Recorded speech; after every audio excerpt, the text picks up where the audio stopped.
નમસ્કાર મિત્રો, ટેમ્પરેચરની મિત્રો વાત કરું તો હવે ટેમ્પરેચર તમે ગ્રામ્ય વિસ્તારમાં રહેતા હોય, સિટી એરિયામાં રહેતા હોય, કોઈ પણ જગ્યાએ ગુજરાતમાં એવરેજ 40 થી 42 ડિગ્રી સુધી 44 ડિગ્રી સુધી મિત્રો ગરમી અત્યારે પહોંચી ગઈ છે. લૂ મિત્રો વાઈ રહી છે. બપોરે આપણે ઘરમાંથી બહાર નીકળી નથી શકતા, એટલી ભયંકર ગરમી અત્યારે દિવસે ને દિવસે મિત્રો વધવા લાગી છે. આ ભયંકર ગરમીમાં ઘણા બધા લોકોને હાથ અને પગના તળિયાની અંદર બળતરાની સમસ્યા થતી હોય છે. આ હાથ અને પગના તળિયાની બળતરાની સમસ્યા પાછળ ઘણા બધા કારણો જવાબદાર છે. જેવું કે શરીરમાં જો તમારે વિટામિન B12 ની ઉણપ હોય, એટલે કે વિટામિન B12 ની ડેફિશિયન્સી હોય, વિટામિન B12 ની કમી હોય, તેના કારણે મિત્રો હાથ પગના તળિયાની અંદર બળતરાની સમસ્યા થતી હોય છે. ત્યારબાદ મિત્રો વાત કરું તો આ ભયંકર ગરમીમાં પાણીનું કન્ઝપ્શન એટલે કે પાણીનું સેવન પૂરતા પ્રમાણમાં અત્યારે લોકો કરતા નથી, જેના કારણે મિત્રો ડિહાઇડ્રેશનનો શિકાર બને છે.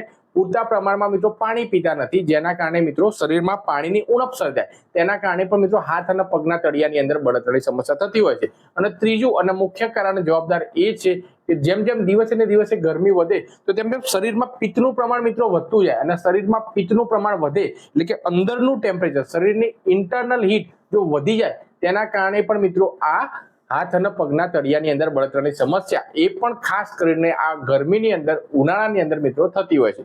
તો એનાથી આપણે બચવા માટે શું કરવું, એની તમામ માહિતી તમને આજના વિડીયોમાં આપવાનો છું. તો એના માટે વિડીયોને પ્લીઝ પૂરો જોજો, અને એ પહેલા આપણે આ હેલ્થ ચેનલ છે એને જરૂરથી સબસ્ક્રાઇબ કરી દેજો. અને વિડીયોના અંતમાં એક બોનસ ટીપ પણ હું તમને આપવાનો છું, એને પણ અચૂકથી તમે ડેલીની લાઈફસ્ટાઈલમાં ફોલો કરી દેજો. તો ચાલો મિત્રો, હવે હાથ અને પગના તળિયા સમસ્યા માટે આપણે શું કરવું. તો મિત્રો, તમારા રસોડામાં રહેલી ડુંગળી છે એ મિત્રો તમારા શરીરની ગરમી શોષી લેવાનો મિત્રો ગુણધર્મ ધરાવે છે. જ્યાં મિત્રો એટલે કે હાથ અને પગના તળિયાની અંદર જો બળતરા ભયંકર થતા હોય તો તમારે દિવસમાં એટલીસ્ટ 2 વાર તમારે શું કરવાનું છે કે તમારા ઘરે ડુંગળી હોય એને તમારા મિક્સર ગ્રાઇન્ડમાં ગ્રાઇન્ડ કરીને તમારે ખમણી નાખવાની છે, એની પેસ્ટ બનાવી દેવાની છે. હવે એ પેસ્ટ જ્યાં પણ તમને બળતરા થતી હોય, માની લો કે મને પગના તળિયા ભાઈ એકદમ ભયંકર મિત્રો આગ લાગી હોય, એટલું બધું દુખાવો થાય છે, એટલું બધું મિત્રો તમને બળતરા થતી હોય, તો જે ડુંગળીની જે પેસ્ટ બનાવી છે ને સાહેબ, એ તમારા પગના તળિયામાં આ રીતે તમારે લગાવવાની છે. 2 થી 3 મિનિટ સુધી તમારે પ્રોપર તમારે માલિશ કરવાની છે, અને એમની એમ પેસ્ટ 15 મિનિટ સુધી તમારે રહેવા દેવાની છે. ત્યારબાદ તમારા પગ તમારે વોશ કરી દેવાના છે. હાથમાં પણ લગાવી શકો છો અને પગના તળિયાની અંદર પણ લગાવી શકો છો મિત્રો. હવે જો તમે ડુંગળી ના વાપરતા હોય તો બીજો ઓપ્શન એ છે દૂધી. જી હા મિત્રો, સેમ ડુંગળીની જે રીતે આપણે ખમણીને જે પેસ્ટ બનાવી દીધી ને, તેવી જ રીતે તમારે દૂધીની તમારે પેસ્ટ બનાવી દેવાની છે. ડુંગળી અને દૂધી બંનેમાંથી ચોઇસ ઇઝ યોર્સ, બંનેમાંથી તમે કોઈ પણ વસ્તુનો તમે ઉપયોગ કરી શકો છો. પેસ્ટ છે એ તમારે જસ્ટ ખાલી તમારે એપ્લાય કરવાની છે.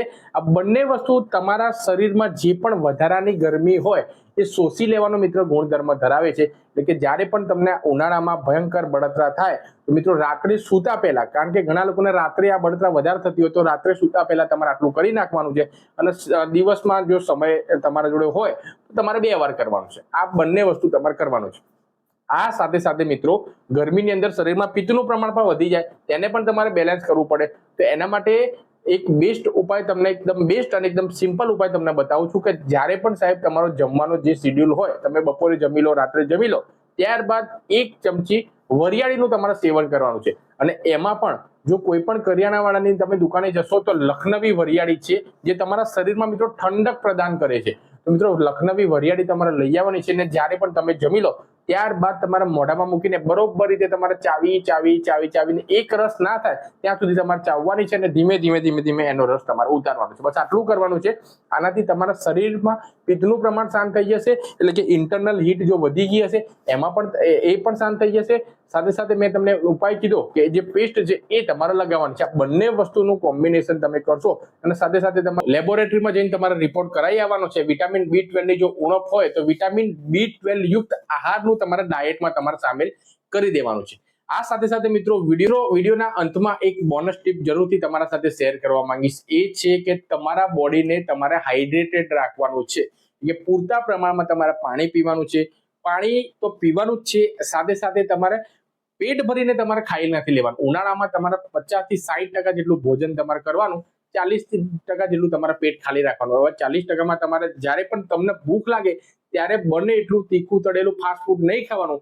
એની જગ્યાએ તમે લીંબુ શરબત પી શકો છો, ત્યારબાદ તમે શક્કરટેટી ખાઈ શકો છો, ત્યારબાદ તમે વોટરમેલન એટલે કે તરબૂચ ખાઈ શકો છો, ફ્રૂટ ખાઈ શકો છો. ફ્રૂટ તમારે મેક્સિમમ કન્ઝમ્પશન કરવાનું છે.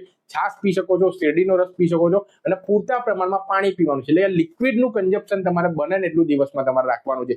આ બાબતનું ખાસ તમારે ધ્યાન રાખવાનું છે. સાથે સાથે જે ઉપાય કયો એટલું કરશો ને તો હાથ અને પગના તળિયાની અંદર બળતરાની સમસ્યા છે ને એ તમારી આસાનીથી મિત્રો ગણતરીના દિવસોમાં દૂર થઈ જશે. અચૂકથી તમે ટ્રાય કરજો અને આ વિડીયો આપ ક્યાંથી જોઈ રહ્યા છો એ પણ કોમેન્ટમાં જણાવજો. અને આ વિડીયો તેવા તમામ ભાઈઓ બહેનો સાથે અચૂકથી શેર કરજો જે લોકોના હાથ અને પગના તળિયાની અંદર ભયંકર બળતરા થતી હોય. નવા વિડીયોમાં નવી માહિતી સાથે મળીએ છીએ. ત્યાં સુધી વિડીયો જોવા માટે આપ સૌ લોકોનો ખૂબ ખૂબ આભાર. સ્વસ્થ રહો, મસ્ત રહો, તંદુરસ્ત રહો એવી ભગવાનને પ્રાર્થના. થેન્ક યુ મિત્રો. જય હિન્દ. Have a nice